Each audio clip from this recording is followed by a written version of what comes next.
Olá, pessoal! Alunos e alunas do Aprova, sejam muito bem-vindos.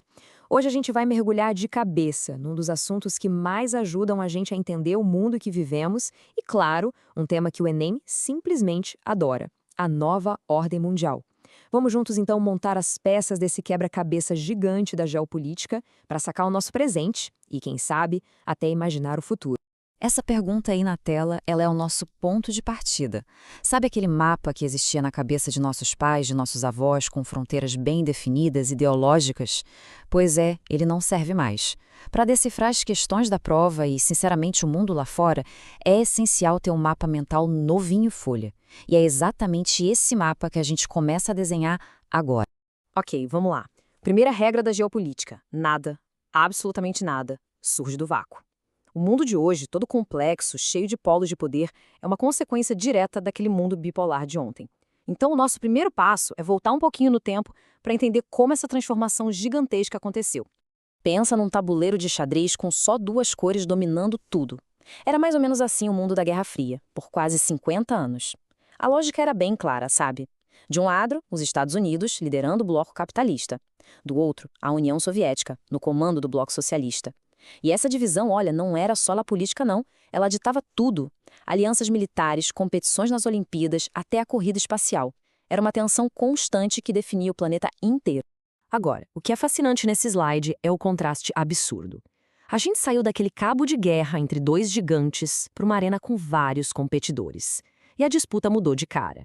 Não é mais aquela oposição ideológica tão declarada, e sim uma competição por mercados, por controle de tecnologia, por recursos.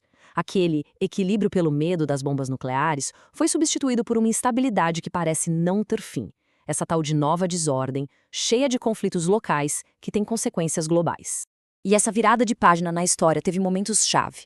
O primeiro, e talvez o mais simbólico de todos, foi a queda do Muro de Berlim. Pensa só no impacto daquelas imagens para o mundo. 2 anos depois, o ato final, a própria União Soviética se desfaz. É o fim oficial da Guerra Fria. Os anos 90, então, começam com um cenário totalmente novo, com os Estados Unidos reinando sozinhos como superpotência e a globalização parecendo o único caminho possível. Mas seria um erro gigantesco achar que o fim da Guerra Fria trouxe paz para o mundo todo. Longe disso. Na verdade, o que mudou foi a natureza dos conflitos. As batalhas agora acontecem em outros campos, com novas armas e por novos motivos. E elas continuam redesenhando o mapa do poder global a todo momento. O conflito na Ucrânia é um exemplo perfeito dessa nova geopolítica. É impossível entender a invasão de 2022 sem olhar para as várias camadas dessa história. Tem os laços culturais que vêm lá da era soviética, tem o ponto de virada que foi 2014 com a anexação da Crimeia e tem o fator crucial, a expansão da OTAN, a aliança militar do Ocidente, cada vez mais para perto da fronteira russa. Do ponto de vista da Rússia, isso é uma ameaça existencial. A guerra, no fim das contas, é a consequência trágica da colisão de todas essas forças. Agora, mudando o foco do mapa lá para a Ásia, a gente encontra outro ponto de tensão máxima, a relação entre China e Taiwan. E aqui é muito importante entender que essa não é só uma briga pela soberania de uma ilha. É uma disputa pelo componente mais valioso da economia do século XXI. A raiz de toda essa confusão está no que a gente chama de princípio de uma só China. Para Pequim, o governo que venceu a Guerra Civil lá em 1949 é o único representante legítimo de toda a China e Taiwan é só uma província rebelde que precisa ser reunificada. Já para Taiwan, a história é bem diferente. Eles se enxergam como um governo autônomo, com uma sociedade democrática e super vibrante. São duas visões de mundo que, aparentemente, não têm como se conciliar sobre o mesmo lugar. E isso nos leva direto para um ponto central da nova ordem mundial, que fica bem claro aqui. A competição entre as nações foi muito além do campo de batalha tradicional. Hoje, as grandes guerras são econômicas, são tecnológicas, e as armas são tarifas, sanções e o controle sobre a inovação.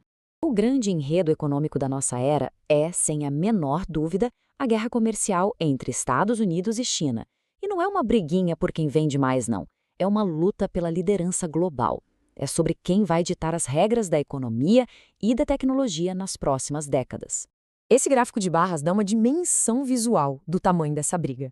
As tarifas, elas funcionam como muros econômicos. E como a gente pode ver, os muros entre as duas maiores economias do mundo subiram, e subiram muito.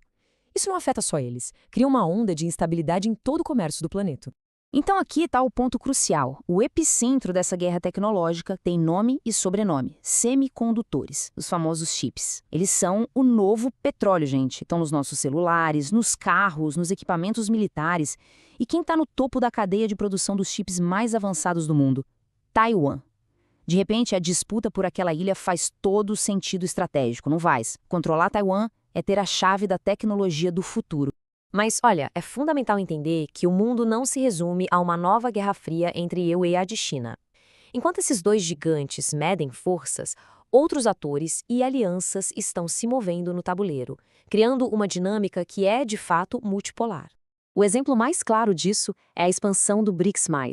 O grupo original, que já tinha gigantes emergentes, deu um passo super ousado ao trazer novos membros, incluindo grandes produtores de energia como a Arábia Saudita. A mensagem é muito direta. Vamos construir uma estrutura financeira e política alternativa àquela que é dominada pelo Ocidente. E, principalmente, vamos desafiar o poder do dólar. E se alguém tinha alguma dúvida sobre o peso dessa expansão, esse gráfico aqui sobre a produção de petróleo acaba com ela.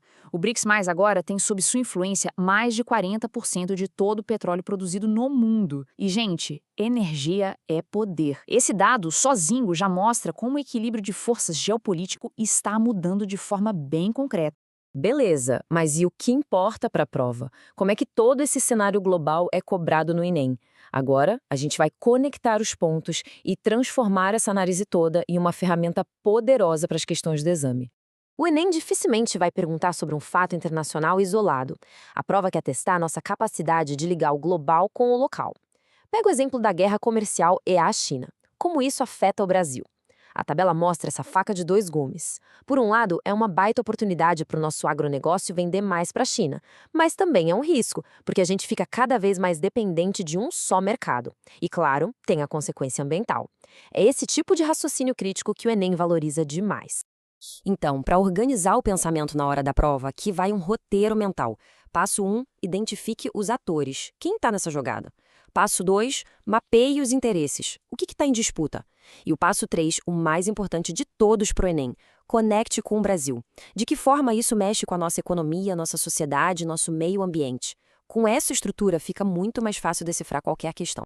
E fica aqui esta pergunta final para a gente refletir. A história está acontecendo agora, em tempo real. O próximo capítulo pode ser escrito pela inteligência artificial, pela crise do clima ou por um novo polo de poder que a gente nem imagina ainda. Manter um olhar crítico sobre o presente é a única forma de não sermos pegos de surpresa pelo futuro. Pessoal, muito obrigada pela atenção. Eu espero de verdade que esta análise tenha ajudado a organizar as ideias e a fortalecer ainda mais a preparação de todo mundo para o grande dia do Enem. A prova Audiocursos. O futuro dos estudos chegou e você já pode ouvir.